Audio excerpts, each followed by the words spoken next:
சொந்தங்களுக்கு வணக்கம். நம்ம அண்ணாமலை அவர்கள் அவரோட சாட்டையடி கேள்விகளை ஆரம்பிச்சிருக்கார். யாருக்குன்னு பார்த்தோம் அப்படின்னா, திமுக ஆட்சியில் நடந்த ஒரு குளறுபடி, அதை இன்னைக்கு தாவேகா அரசும் செய்யுது அப்படின் போது அது எவ்வளோ பெரிய தவறு அப்படின்றத தன்னோட பதிவு மூலிமா ரொம்ப தெளிவாக சொல்லியிருக்கார். அது என்ன சம்பவம் அப்படின்றதும், மத்திய கல்வித்துறை அமைச்சரான தர்மேந்திர பிரதான் அவர்கள் பதவி விலகியிருக்காரு. ஆனால் இதுக்கு 2 தரப்பட்ட கருத்துக்கள் இருக்கு. அது என்ன அப்படின்றதையும், நம்மளோட அண்ணாமலை அவர்களோட பேச்சு எப்படி இருக்கும் அப்படின்னு தெரியும். வீரியமா விவேகமா இருக்கிற அவர்கிட்ட நிறைய பேர் பதில் சொல்ல மாட்டாங்க. பதில் அப்படின்றத விட அவர் கேட்ட கேள்வி கூட புரியாம திணறி ஓடுறவங்கள நம்ம பார்த்திருப்போம். ஆனால் அப்படிப்பட்ட மனுஷன் தன்னோட கேள்விக்கு பதில் சொல்ல முடியாத அளவுக்கு திணறடிக்கிற மனிதன் பேச முடியாம திக்குவாய் தான், நான் கொஞ்சம் பேச மாட்டேன் சரியா, திக்குவாய் இருந்தது அப்படின்றார். அண்ட் இப்போ அதை எதுக்கு சொல்லியிருக்காரு, அது என்ன சம்பவம் நடந்தது அப்படின்ற எல்லாத்தையும் தான் இன்னைக்கு வீடியோல பார்க்க போறோம். அதாவது நம்ம தமிழ்நாட்டில் போன ஆட்சி திமுக ஆட்சி இருக்கு இல்லையா, அந்த டைம்ல வந்து எம்ஆர்பி எக்ஸாம், அதாவது medical recruitment board exam conduct பண்ணாங்க. அதாவது சுகாதார ஆய்வாளர் கிரேட் 2க்கான ஒரு எக்ஸாம் கண்டக்ட் பண்ணாங்க. ஆனால் அந்த எக்ஸாம்ல நிறைய குளறுபடி நடந்திருக்கு. அதாவது வினாத்தாள் கசிவு இருந்திருக்கு. அங்கே எக்ஸாம் எழுதினவங்க நிறைய பேர் ஃபோன்ஸை யூஸ் பண்ணியிருக்காங்க. அங்கே சென்டர்ல இன்வெஸ்டிகேட் பண்றவங்களும் அதற்கு ஹெல்ப் பண்ணாங்க. ஸோ இந்த மாதிரி நிறைய குளறுபடிகள் தமிழக அன்னைக்கு இருந்த திமுக அரசு கீழே இந்த மாதிரி பிரச்சனைகள்லாம் நடந்திருக்கு. அப்படின்றனால அவர்கள் அன்னைக்கு கொதித்தெழுந்து இதுக்காக ஒரு கேஸ் ஃபைல் பண்ணிருக்காங்க. 4/2/2026, அதாவது நம்ம இந்த வருஷம் பிப்ரவரி மாதம் விசாரிச்ச உச்சநீதிமன்றம் என்ன சொல்லியிருக்காங்க அப்படின்னு பார்த்தோம்னா, இதுக்கு வந்து ஒரு சிபிசிஐடி விசாரணை நடத்தணும் அப்படின்னு சென்னை உயர்நீதிமன்ற மதுரை கிளை இதுக்கு வந்து ஒரு ஆணை பிறப்பித்திருக்காங்க. ஸோ இது கண்டிப்பா விசாரணை நடத்தப்படும் அப்படின்னு சொல்லியிருக்காங்க. ஸோ விசாரணையில் இருக்கிற இந்த கேஸ், அதாவது முறைகேடு, நம்ம தமிழக அரசு நடத்தின ஒரு எக்ஸாம்ல முறைகேடு நடந்திருக்கு, விசாரணை நடந்து முறைகேடு நடந்திருக்குமோ அப்படின்னு டவுட் இருக்கிற நபர்களுக்கு அரசு வேலை வேற இப்ப கொடுத்திருக்காங்களாம். அதாவது நம்ம திமுக அரசு இருந்த டைம்ல இந்த எக்ஸாம்ல குளறுபடி நடந்தது அப்படின்றது ஒன்று போயிட்டு இருக்குன்னா, இப்போ வந்திருக்க தாவேகா அரசு அந்த குளறுபடி மூலிமா பாஸ் ஆகி வந்தவங்களுக்கு அரசு வேலை ஆய்வாளர் கிரேட் 2 பதவி வந்து எக்ஸாம்ல யாரெல்லாம் பாஸ் பண்ணியிருக்காங்களோ அதை வச்சு கொடுத்துருக்காங்க. ஆல்ரெடி இது ஒரு தப்பான எக்ஸாம், நிறைய முறைகேடு நடந்திருக்கு அப்படின்னு சொல்லிட்டு இருக்கோம். அவங்களுக்கு நீங்க எப்படி கவர்மெண்ட் ஜாப் கொடுக்க முடியும்? விசாரணை போயிட்டு இருக்கும்போது எப்படி கவர்மெண்ட் ஜாப் கொடுக்குன்றதை கேட்டிருக்காங்க. அதை தான் நம்ம அண்ணாமலை அவர்கள் சொல்லி சிபிஐ விசாரணை போயிட்டு இருக்கு. அப்படி இருக்கும்போது நீங்க எப்படி வந்து அவங்களுக்கு வேலை வாய்ப்பு கொடுக்கறது, கவர்மெண்ட் ஜாப் நீங்க எப்படி கொடுக்க முடியும்? அப்போ உண்மையா நேர்மையா எக்ஸாம் எழுதினவங்களுக்கு நிலைமை என்ன? ஒரு கவர்மெண்ட் ஜாப் அப்படின்னு யோசிச்சு பாருங்க. கவர்மெண்ட் ஜாப்க்கு வந்து இப்போ நான் வந்து போறேன், நான் வந்து ஒரு நிறைய காசு கட்டி, என்கிட்ட பணம் இருக்கு, நான் வந்து கொடுத்து ஒரு 50 லட்சம் காசை கட்டிட்டு உள்ள அந்த வேலைக்குள்ள போயிட்டேன்னு வைங்களேன். ஃபர்ஸ்ட் என் மைண்ட் செட் எப்படி இருக்கும்? நான் நிறைய காசு செலவு பண்ணிட்டு வந்திருக்கேன், அதை முதல்ல எடுக்கணும் தானே அப்படின்றது தானே தோணும். அப்போது இதே மாதிரி முறைகேடில் ஈடுபட்டவங்க நிறைய பணம் கொடுத்து இந்த பிரச்சனையை மூடி மறைக்கணும் அப்படின்ற மாதிரி எல்லாம் பண்ணி எப்படியோ வேலை வாங்கிட்டாங்கன்னு வைங்களேன்.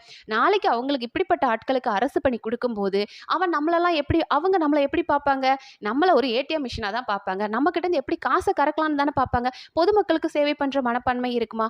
ஐயோ, நானே 50 லட்சம் ரூபாய் கட்டிட்டு வந்திருக்கேன், அப்போ அதை நான் எப்படி இவங்க கிட்ட இருந்து எடுக்கணும் அப்படி தானே பார்ப்பாங்க. நேர்மையான உண்மையா உழைத்தவங்களுக்கு தான் வேலை கிடைக்கும். இது கண்டிப்பா விசாரணையில இருக்கிற இவங்களுக்கு வேலை கொடுக்க கூடாது. அண்ட் அது மட்டும் இல்லாம ஒவ்வொரு எக்ஸாம் சென்டர்ஸ்லயும் வந்து சிசிடிவி முறைகேடு பண்ணவங்களுக்கு ஒரு தகுந்த தண்டனைகள் கொடுக்க வேண்டும். அன்னைக்கு 7/12/2025 இந்த எக்ஸாம் நடந்தது இல்லையா, அந்த எக்ஸாமை ரத்து செஞ்சுட்டு அவங்களுக்கு மறுபடியும் எக்ஸாம்ஸ் கண்டக்ட் பண்ணணும் அப்படின்ற மாதிரி அண்ணாமலை அவர்கள் கேட்டிருக்காரு. ஸோ நமக்கு தெரியும் டிஎம்கே கவர்மெண்ட் எப்படி பண்ணாங்க அப்படின்றது தெரியும். அண்ட் இன்னைக்கு நீட்டுக்காக அப்படியே கொதித்தெழுந்து வந்து பேசுறாங்க. நம்ம கனிமொழி அக்காலாம் வந்துட்டு நாங்க நீட்டை எதிர்த்து போராடுவோம், மாணவர்களுக்காக குரல் கொடுப்போம், மாணவர்கள் போராட்டம் தான் வெற்றி பெற்றுச்சு, ஆஹா ஓஹோ நல்லா பேசுறீங்களே, உங்க ஆட்சியில என்ன மேடம் பண்ணீங்க?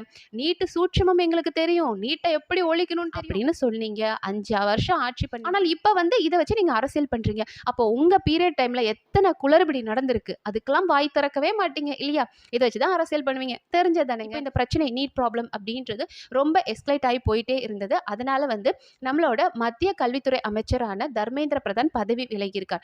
ஆனால் இந்த பதவி விலகல் அப்படின்றத 2 விதமா பார்க்கப்படுது. ஒரு சிலர் என்ன சொல்லிட்டு இருக்காங்க அப்படின்னா, பதவி விலகி இருக்க கூடாது, ஏன்னா நாளைக்கு இதை அட்வான்டேஜா எல்லாருமே எடுத்துக்கணும். அதாவது நம்ம பிஜேபி அப்போஸ் பண்ணணும் அப்படின்னு நினைக்கிற கட்சிகள் நாளைக்கு ஒவ்வொரு பிரச்சனைகளுக்கும் மாணவர்களை தூண்டி விட்டு, மாணவர்களை ஒரு பகடக்காயா யூஸ் பண்ணி இந்த மாதிரி என்னைக்கு பிஜேபி அரசாங்கத்துக்கு பிரச்சனை கொடுக்கணும் அப்படின்றதுக்காக நாளைக்கு எந்த ஒரு பிரச்சனைனாலும் போராட்டம் அப்படின்ற பேர்ல மாணவர்களை பயன்படுத்தி இந்த நாட்டை மறுபடியும் சுடுகாடாக்க ட்ரை பண்ணிட்டு இருப்பாங்க. அப்போ நீங்க வந்து இப்படி ஒரு ஒரு இடத்துல பதவி விலகல் நடந்துச்சு அப்படின் போது இனி நாளைக்கு எல்லா ஸ்டேட்லயும் இது போராட்டம் மாணவர்களை பயன்படுத்தி ஒரு போராட்டம் நடக்குமே, நம்ம நாட்டையே சுடுகாடா மாத்த ட்ரை பண்ணுவாங்களே அப்படின்ற மாதிரி ஒரு கேள்வி போயிட்டு. ஆனால் இந்த பிரச்சனை ஆரம்பிக்கும் போதே இதை சுமூகமா நீங்க முடிச்சிருந்திருக்கணும், பேச்சுவார்த்தை நடத்தி இதை முடிச்சிருந்திருக்கலாம். ஆனால் இந்த அளவுக்கு இது எஸ்கலேட் ஆகி போய், ஆனால் இது மாணவர் போராட்டம் அப்படின்றத தாண்டி எல்லா ஸ்டேட்ஸ்லயும் இதை வச்சு அரசியல் பண்ண ஆரம்பிச்சுட்டாங்க. அப்போ இதற்கு மேல நம்ம இதை விட்டோம் அப்படின்னா இது வேற மாதிரி புதாகரமா மாறும். அப்போ அதற்கு மோடிஜி அவர்கள் இப்ப எடுத்த முடிவு தான் கரெக்ட்.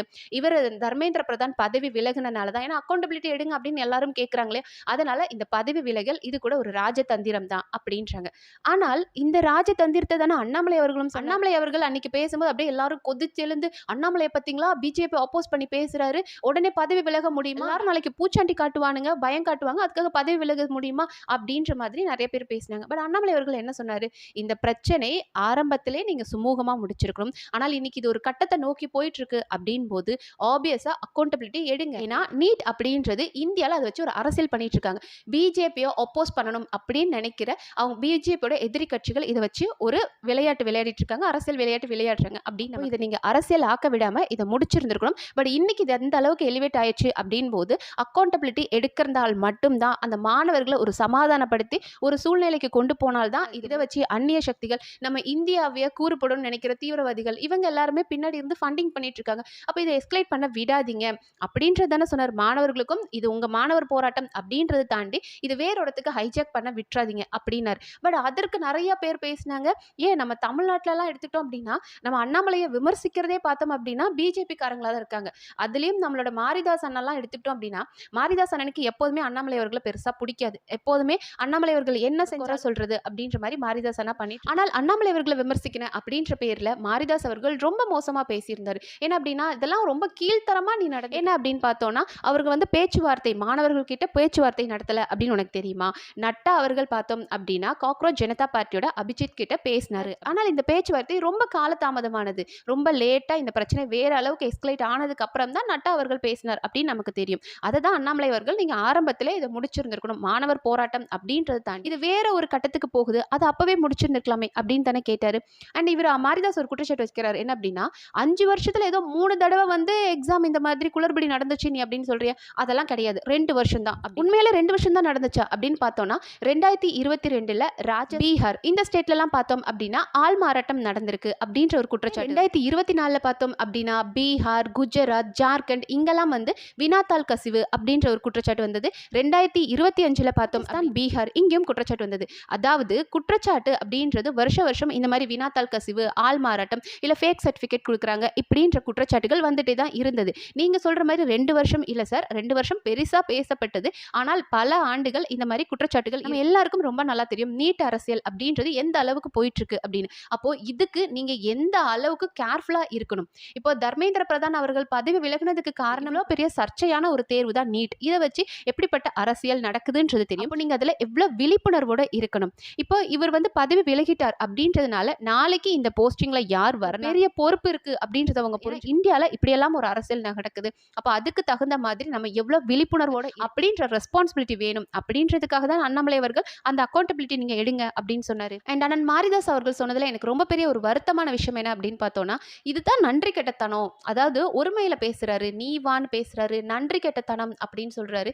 எனக்கு புரியல, என்ன நன்றி கெட்டத்தனமா வந்துட்டு இவர் நடந்துக்கிட்டார், அண்ணாமலை நடந்துக்கிட்டதை நம்ம மாரிதாசனை பார்த்தார் அப்படின்னு புரியல. ஏன்னா அன்னைக்கு வந்துட்டு இவங்க சுமதி மேகவர்ணம் அவங்க பேசும்போதும் சொல்றாங்க அண்ணாமலை அவர்களை வளர்த்து விட்டாங்க, பேக்கப் பண்ணாங்க, சப்போர்ட் கொடுத்தாங்க. ஆனா அண்ணாமலை அவர்கள் வந்து கட்சியில இருந்து போயிட்டாரு. அதுவும் வந்து எப்ப போயிருக்கு, கட்சி வந்து கம்மியான சீட்ஸ் ஜெயிக்கிறோம், ஒரு தொய்வு நிலையில இருக்கும்போது நம்மளை விட்டு போயிட்டாரே அப்படின்னாங்க. ஆனால் அண்ணாமலை அவர்கள் இதுக்கு முன்னாடியே சொல்லியிருந்தார் இல்லையா, நான் வந்து எலெக்ஷனுக்கு முன்னாடியே நான் வெளியே போறதா தான் இருந்தது, ஆனா மேலிடத்துல பிஜேபியோட மேலிடம் தான் இல்ல நீங்க எலெக்ஷன் முடிச்சதுக்கு அப்புறம் போங்க அப்படின்னு சொன்னாங்க.